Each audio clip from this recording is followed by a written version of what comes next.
Thanks for journeying through Come and See this year. We've explored the two ways. One is broad and leads to destruction. One is narrow and leads to life. We thought about the treasures. It's worth giving up everything to know the love of God in Jesus Christ. We've explored the two tablets of the law, which call us to respond to God's love for us in love for God and our neighbour. And we've looked at two ways to live in Jesus' image of the fruitful and the unfruitful trees. We've asked the two questions which lead to the parable of the Good Samaritan. How should I live the law in a way which leads to life? And who is my neighbour?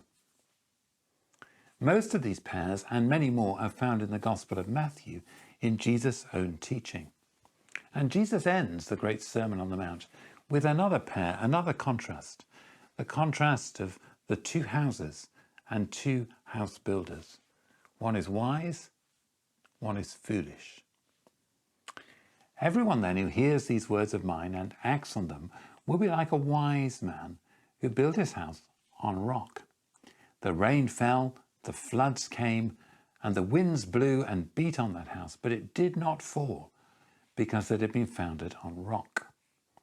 And everyone who hears these words of mine and does not act on them will be like a foolish man who built his house on sand. The rain fell and the floods came and the winds blew and beat against that house, and it fell, and great was its fall.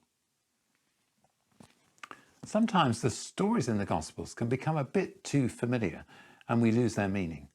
The story of the two house builders is one of those too familiar stories for many of us.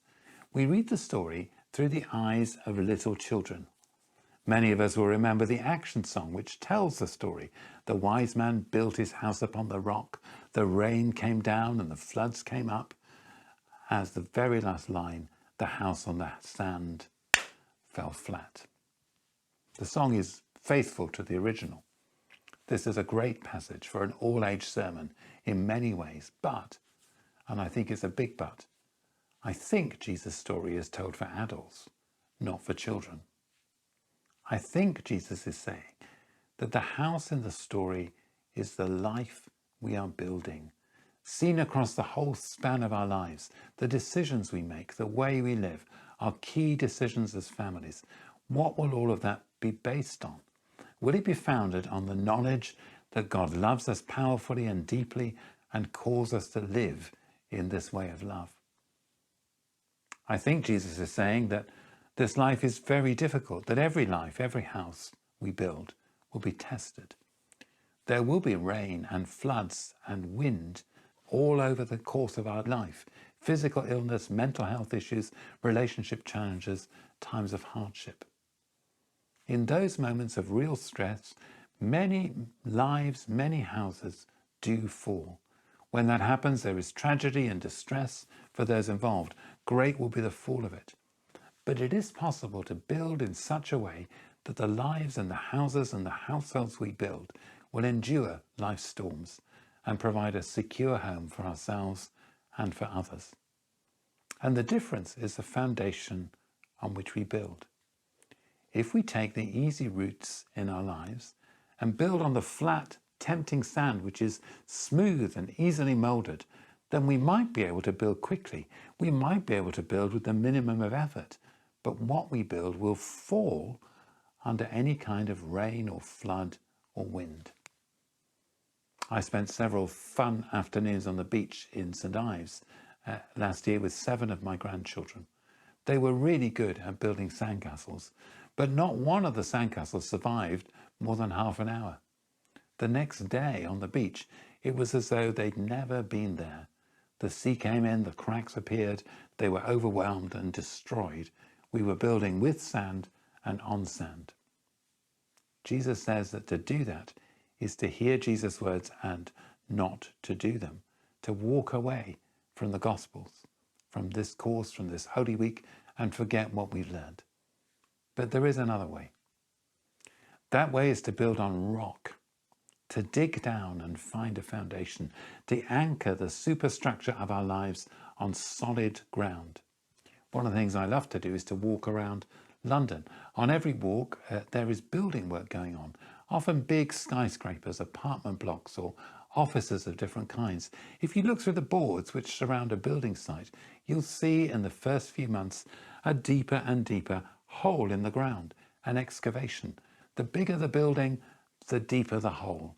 The tallest skyscraper needs the deepest foundation, through the sand and earth and soil to solid rock, piles sunk deep into the desert. When the building is finished, it will stand through every wind and storm.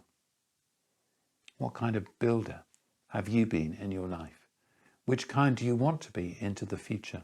I hope the one who hears the words of Jesus and acts on them, and especially the word of Jesus that rests on the deep understanding that we are deeply loved by God, our Father in heaven, and called to respond to that love by loving God with all of our heart and soul and mind and strength, and by loving Jesus as ourselves. This week is Holy Week. Try and see Holy Week this year through the lens of this way of love we've been exploring. Remember John 3:16, "For God so loved the world that he gave his only Son, so that everyone who believes in him should not perish, but may have everlasting life." The surest proof, the surest demonstration of God's love is in Jesus' gift of his life for the sins of the whole world.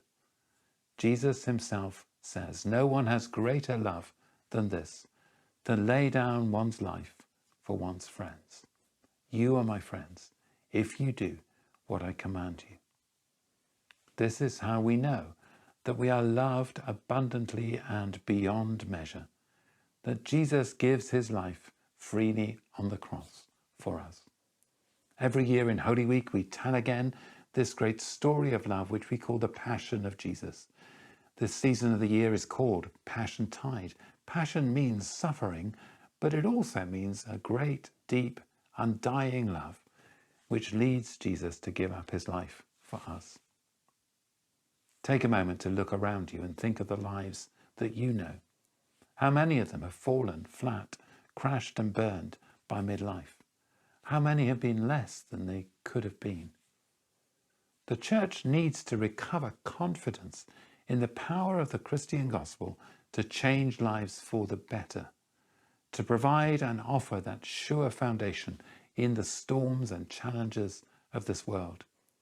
Sometimes the power of the gospel is seen in sudden transformations, but more often the gospel changes lives in ways seen over decades, quiet, resilient living with love and purpose and fruitfulness in many, many different callings. I wonder what you would take away from Come and See the Way of Love this year. I hope and pray you will renew your understanding and commitment to the two greatest commandments, themselves rooted in understanding God's love for us. I hope you'll find new ways to dedicate yourself to loving the Lord your God with all your heart and soul and mind and strength, and to love your neighbour as yourself. You might want to follow Come and See with a careful, confidential conversation with a fellow Christian about worship and prayer and service. I hope and pray also that you'll rededicate yourself to a vital part of loving our neighbour, bearing witness to the love of God in the whole of your life, so that others can begin to build also on this foundation. That might form a basis for your prayers. Pray for those close to you to come to know this love. That might also form a basis for your witness and telling of the difference God makes in your own life. And that might form a prompt for you to be able to say to a colleague or a friend or a family member who's beginning to ask questions and explore faith, come and see. May God bless you as you go on in the journey.